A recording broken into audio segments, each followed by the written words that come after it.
Hello and welcome back to Community Viewpoint. I'm your host, Dr. Christopher Salute. Mikey over in production tells me I can't hit my chest when I do that, so I'm just going to wave hello. So excited to have you here. Again, thank you to KPVM for having me here. Thank you to Mikey Rooney for producing. I've got a really special guest with me today, and Kim, we've known each other for quite some time. This is Kim Johnson from Nye Communities Coalition, who's going to talk a little bit about mental health first aid. And Kim, I think you were one of the first folks that I met here in Pahrump when I started my job, so thank you for the warm welcome. You are very welcome. Thank you for having me here today, and thank you to the station for giving me this opportunity. I've been looking forward to this. Awesome. Now, Kim, the joke, I don't know if anybody laughs, I laugh. I think it's funny. I'm terrible at introducing folks. I will let people know that your favorite color is burgundy, but I will forget all that you do. So if you can tell everybody at home, the millions and millions of viewers, a little bit about why you're here and who you are. Okay. Well, I was originally born and raised in Duluth, Minnesota. I was a licensed psychologist in Minnesota for many years, and my specialty was working with severely emotionally, behaviorally disturbed children, youth, and their families. I moved to Pahrump permanently in 2014 to retire, but then I actually discovered Nye Communities Coalition, and I spoke with Stacy Smith, the CEO, and I then came from 2014 to 2019, and I was a grant manager for a grant called Safe Schools, Healthy Students, and then I retired again. And then in July of 2023, I came back to the coalition, and right now I'm concentrating on teaching a lot of mental health first aid classes and assisting individuals throughout the community if they have any mental health issues or crises. Awesome, very cool. Now, I want to talk a little bit about the mental health first aid program, but what interested you in this program? And tell me a little bit about your background. Well, my background, I grew up 150 miles south of the Canadian border, and so I was used to 20, 30 below temperatures in January and February and 6 months of snow. I had been vacationing in Vegas as an adult for decades, and I knew eventually I would come here because it's nice and warm in the desert. Actually, how I became involved in working in the field of mental health in my 9th grade through 12th grade, in high school, I volunteered at a community center, and it attracted a lot of what we called back in the day street kids.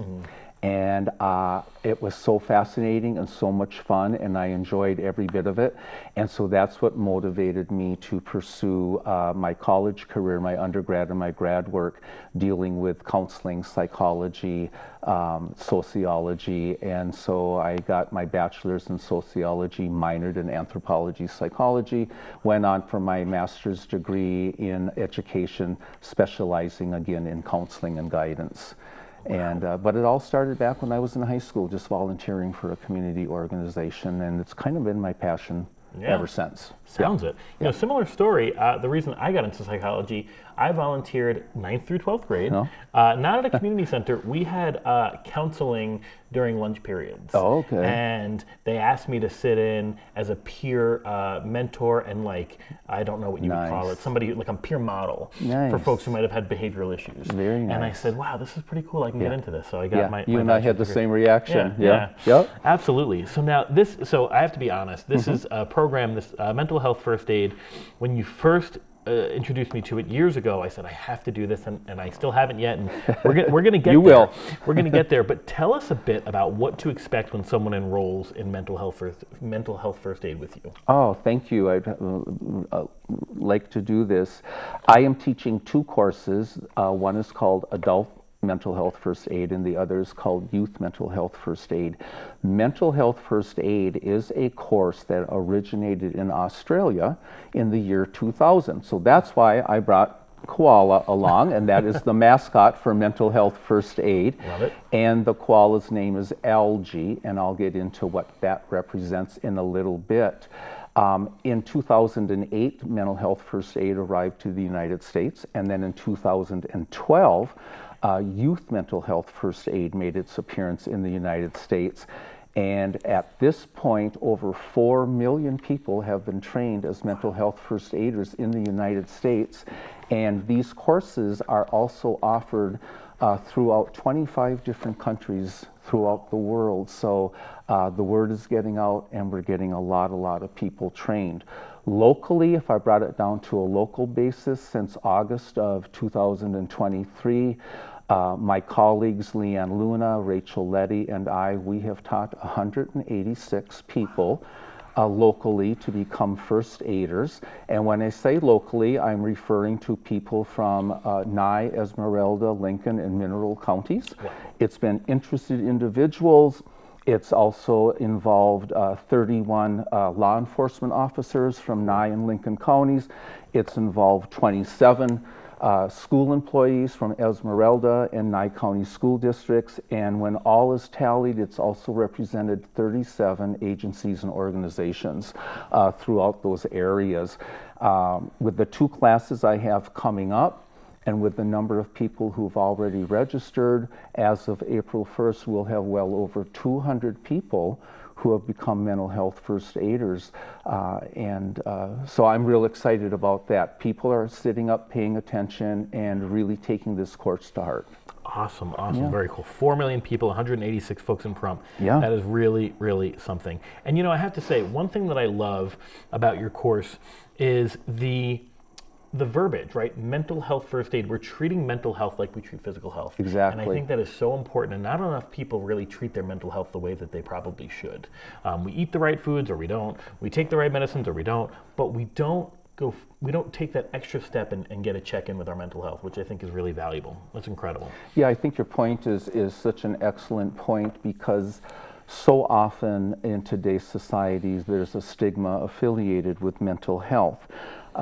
People sometimes don't want to address it. They may be embarrassed or ashamed, or they might be fearful. If you're a youth, you might be fearful you'll be separated from your family, or your friends will make fun of you, or if you're an adult, you might be afraid of what relationships will happen with your family members, or will I lose my job? And all of these are legitimate concerns. And so one of the biggest aims of the mental health first aid classes is to start to reduce stigma. Love it.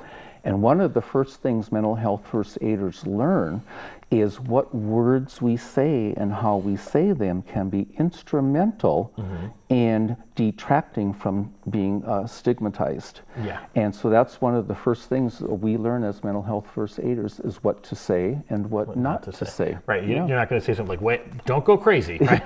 That's like the worst way to approach somebody. Exactly. And in fact, that's one of the words that is stigmatizing, is the word crazy. And it's a word that people use all of the time, but it can be very hurtful. Yeah. We've all heard the expression, sticks and stones may break my bones, but words will never hurt me. Guess what? They do. Words are very powerful and can be hurtful. In fact, that's one of the first things I say to the class. I say, we've all heard this expression before. Is it true? And we all say, no, it's not. Yeah, I love that. Well, I don't like that, but I love the way that you're taking the power back, which I think is so important. It just introduces the concept in a way that everybody can relate to automatically. Yeah, that's incredible. Yeah.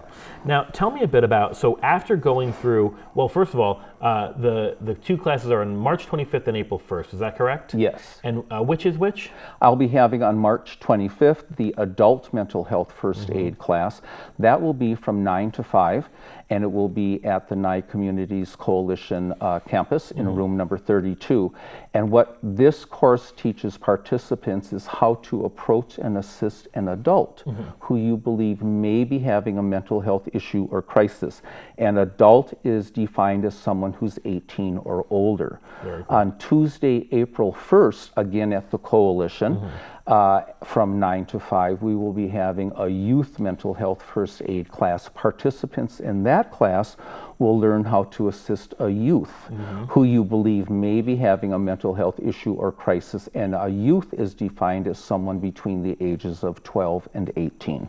Very cool, very cool. Now, when they're done with either of these classes, there's a certificate that comes about. Is that correct? They will walk out of that class with a certificate in their hand, yes. Very, very And cool. the certificate is valid for 3 years, and then we recommend that after 3 years, it's time for people to take a refresher course and come and enroll again. Got it. So the same course? Yes, sir. Okay, because things change. right? That's right. Awesome, awesome. So we've gotten to all the great parts of this program, and usually it's about this time, towards the end of our time here, that I just say, Kim, you came on the show. What is it you're looking for? What do you want? What I'm looking for is people to realize that it's healthy to address any mental health issues that you believe you have or someone else who's near and dear to you. And we need to be open. We need to talk about it.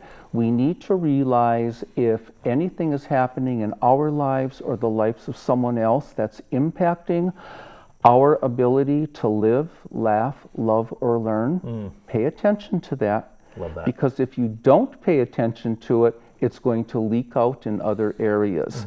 So I always recommend take it seriously, reach out to other people, reach out to the 200 plus people who are mental health first aiders in our community. Right. The mental health first aiders are typically the first people that might meet someone who may be having a mental health issue or crisis. So we need as many of us as possible. So I can only try to encourage people to really come and take these courses. They are free of charge. You will end up having a very thorough manual that is yours to keep. It's chock full of hundreds of pages of information. You also get a processing guide, and people have told me, and I know that it's true, these classes are user-friendly. The skills that you learn in these classes, you can implement them right afterwards. One example, a person took this course. That evening he was in a pool league locally, and there was other people there, of course, shooting pool. And he started using his listening skills, his noticing skills that we had talked about. And he was watching one of the people who was shooting pool, someone he knew. He started to wonder, perhaps did this person have a mental issue? He approached him with the skills that he learned, and the person did express to him that there was some things going on in the area of depression. And the person who took the class was able to get that person the assistance that he needed. That might not have happened had he not taken that class, because he didn't know what to look for and what to observe and what to say and what to do. So that's the importance of this class. Love it, love it. Well, thank you so much. This is Kim Johnson with Mental Health First Aid, and you've got all on the screen how you can approach Kim and make sure that you sign up for this next course. I'm sure that there's some space available. I want to thank you so much, Kim, for being on the show. As always, see ya, Pat. Sorry, Mikey. My name is Dr. Christopher Salute, and I'm your host here at KPVM's Community Viewpoint. We'll see you next time. Thanks again. Thank you, everyone.